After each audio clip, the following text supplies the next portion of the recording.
overlooking sa Taal.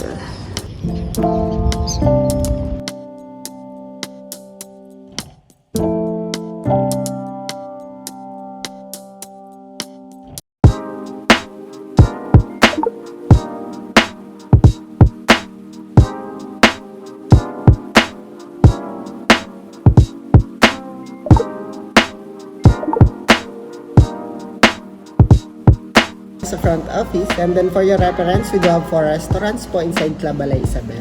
Kumintang Republic Italian Restaurant,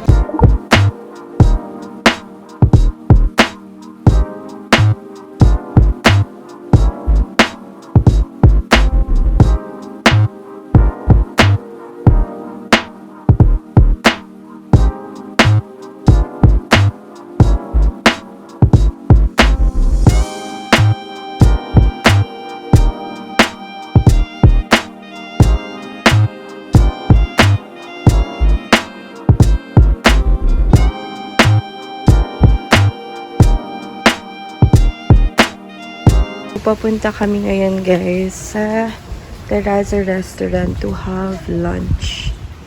Ganda ng view dito. Wow.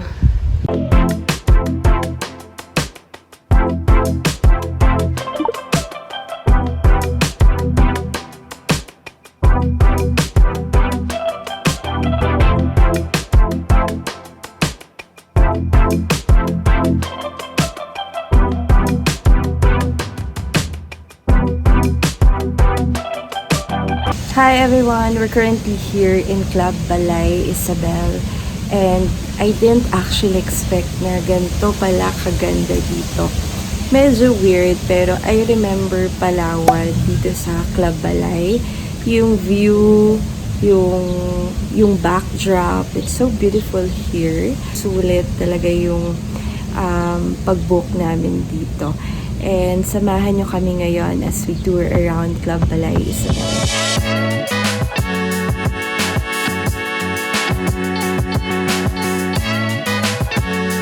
Meron din sila ditong mga private residence na katapat na mismo na dong Taal Lake. Ito yung mga hotels nila.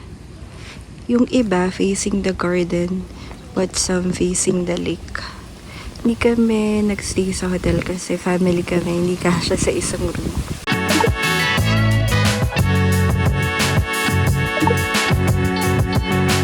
Dito kami nagstay, bandang dulo. So ito yung mga apartments nila.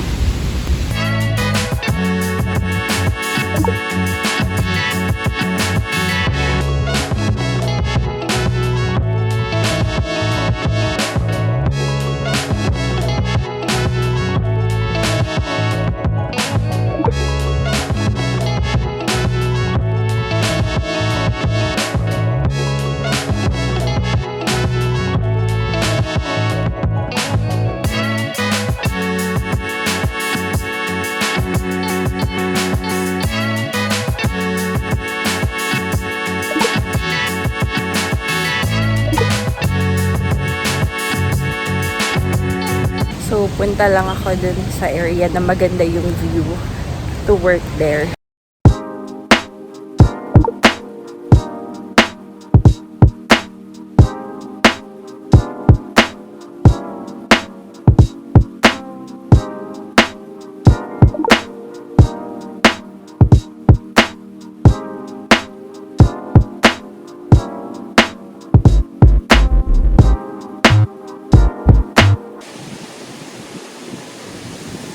Hi guys! So, siesta time currently, kaya yung aking family ay nasa loob ng aming apartment dito sa Club Balay Isabel. So far, so good naman. As I've mentioned, maganda talaga tong lugar na to. And malawak siya. Marami kayong pwedeng pasyalan. You have a lot of activities to choose from, but they are not included in your accommodation fee. So, hindi siya kasama. Yung aming apartment ay okay naman. It's fully air-conditioned, but medyo old na siya. But comfortable naman. Tsaka maayos naman yung mga gamit. And then, kompleto din yung mga utensils nila doon. Plus, you can also cook.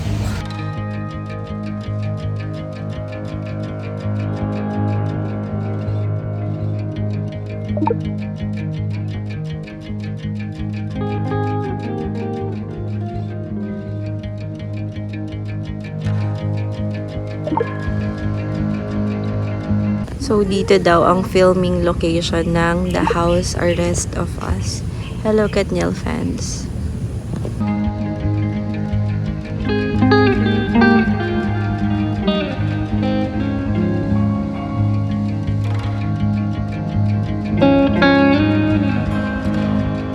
May pomelo guys. Dami.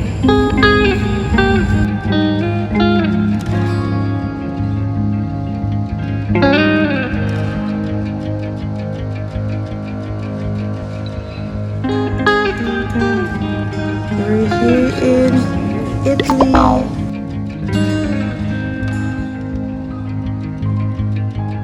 Ganda din dito sa area na to. Parang merong pond here.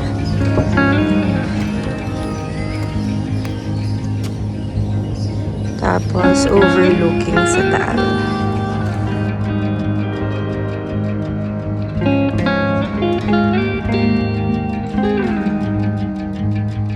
Sobrang ganda dito guys, in person.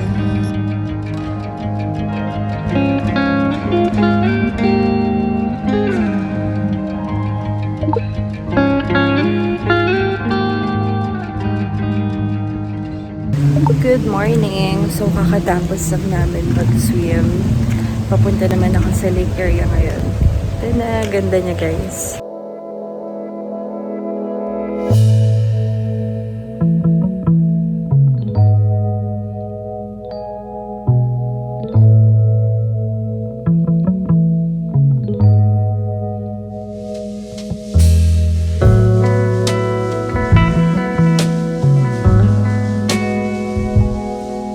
Ito ang kanilang other pool facing Taal Lake.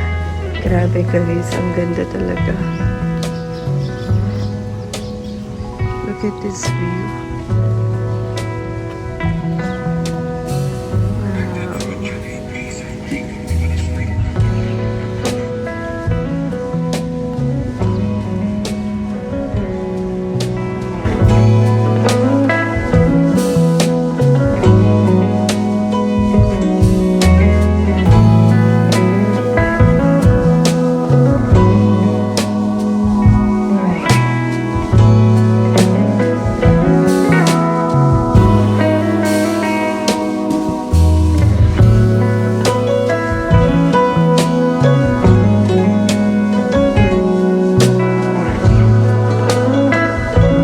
Ito naman yung kanilang The Pier Lakeside Bar and Restaurant.